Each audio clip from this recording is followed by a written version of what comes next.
Hello there and welcome back to the channel. Perhaps you've been following your favorite flexibility influencer for months, doing the same stretches and mobility drills, but somehow you don't look nothing like them. Well, here's the truth. They probably didn't just outwork you, but also outlucked you in the genetic lottery. The fitness world has sold us a massive lie that flexibility is just practice makes perfect. This myth is destroying people's relationship with their bodies, because what we're not seeing is the genetic advantage that makes all the difference. Here's the fundamental principle that most people don't understand. You can't stretch a wall. When you feel tight or stuck in a certain position, you may assume that it's a muscle flexibility issue. But in many cases, what is actually happening is that you're hitting anatomical barrier, a wall created by your unique bone shape and joint structures. With some people, the wall is much further away, whereas in others, it's much closer. So in many cases, it isn't about muscle tightness. It isn't also about dedication. It's about your body's fundamental architecture. Here's what they don't tell you. Your flexibility potential was largely determined before you were even born. Your bone shapes, your ligament elasticity, your capsule thickness, your muscle belly length, limb proportions, they all create your unique shape and movement signature. Some people are born with hip sockets that allow much more rotation, nearly twice as much compared to the average. So that means their walls are much further away. Whereas many others with totally normal anatomy of the hip are going to hit their walls much sooner. And this isn't a flaw, unless you want to become a professional ballet dancer or a gymnast, which requires both genetic luck and insane amount of dedication. Perhaps pursuing the same goals isn't healthy for you. Actually, it's not even healthy for them, as many suffer overuse injuries from pushing their bodies to the extremes. If you were assuming that amazing flexibility will lead to better health and less pain, then I'm sorry to tell you that it doesn't seem to be true.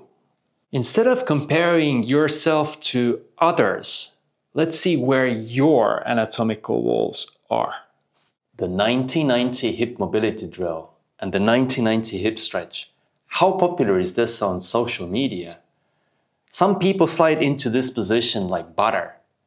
Others feel like they're hitting a brick wall immediately, like I do. And probably many of you watching this as well. The 90-90 position requires your hip sockets to have flexion, and then if this leg is the front leg, it requires significant amount of hip external rotation, or if this leg is in the back, it requires significant amount of hip internal rotation. Now, if you have deeper hip sockets, which means that this whole thing here, this ball-shaped femur head is sitting deeper in the joint, and the femoral neck, so if this is the head, this is the neck, head, neck, head, neck, femoral head. If this is also shorter, then you're going to hit the wall much sooner, no matter how hard you stretch. So if you are one of those people who is struggling in this position and is really feeling a very hard stop instead of a stretch, then perhaps you're not really stretching a muscle, but you've hit bone to bone. You've hit the wall of your anatomy. And all those mobility routines promising to unlock your hips are probably not respecting your unique anatomy. What about your favorite influencer doing the perfect 90-90? Well, their wall is probably so far away that they can move through ranges that most of us will never reach. But do we even need to?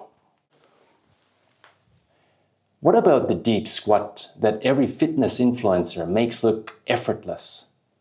You've probably seen countless of squat mobility drills promising to unlock your deep squat. But here's where you might hit the 3 anatomical walls and why the mobility drills are completely missing the point.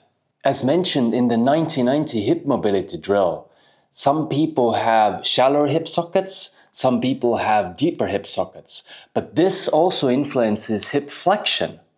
Those with shallower hip sockets can go much deeper into the squat, whereas those with deeper sockets have that anatomical wall. They're going to hit that anatomical wall much earlier. Now, some people are born with ankle bone shapes that allow 20 or even more degrees of ankle dorsiflexion, whereas others have bone shapes that allow only 5 to 10 degrees of ankle dorsiflexion. And this is where the fitness industry is getting it wrong, because when people are struggling with squats, they're told to stretch their calves. But research is showing that even vigorous calf stretching for 2-3 months will lead to only 2 to 5 degrees of improvement at best, and that may not be enough for an effortless deep squat. This bone here is the femur bone. And the length of your femur bone is affecting the squat mechanics significantly. If you have a shorter femur bone, then this will shift your center of gravity forwards. But if you have longer femur bones, it's going to shift your center of gravity backwards, creating a balancing challenge that has nothing to do with flexibility. So if you are someone born with deeper hip sockets, who has limited ankle dorsiflexion and has longer femurs, then when you attempt a deep squat, your heels may come off the floor and your upper body might lean forward significantly. These aren't flaws, these are just adaptations that your body makes to prevent you from falling backwards. And here's the kicker about social media squat fix advice. You can't shorten your femur bones, and you can't reshape your ankle bones. If your squat looks different, wider stance, toes turned out, forward lean, or heels elevated on blocks, that's not poor form that needs fixing.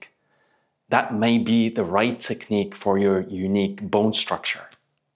What about your fitness influencer who squats beautifully? They probably have the perfect storm.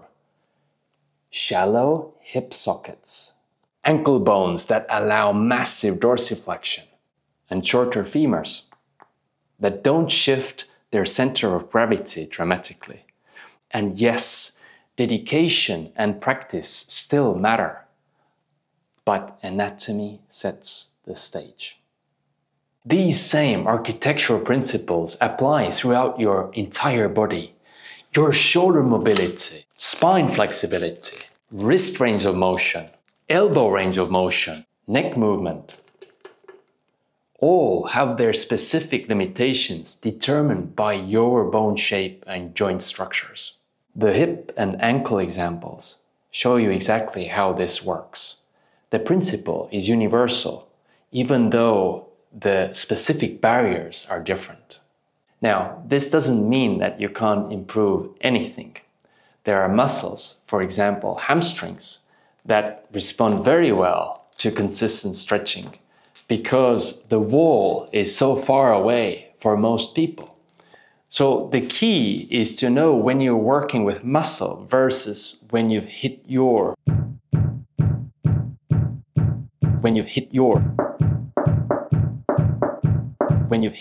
wall.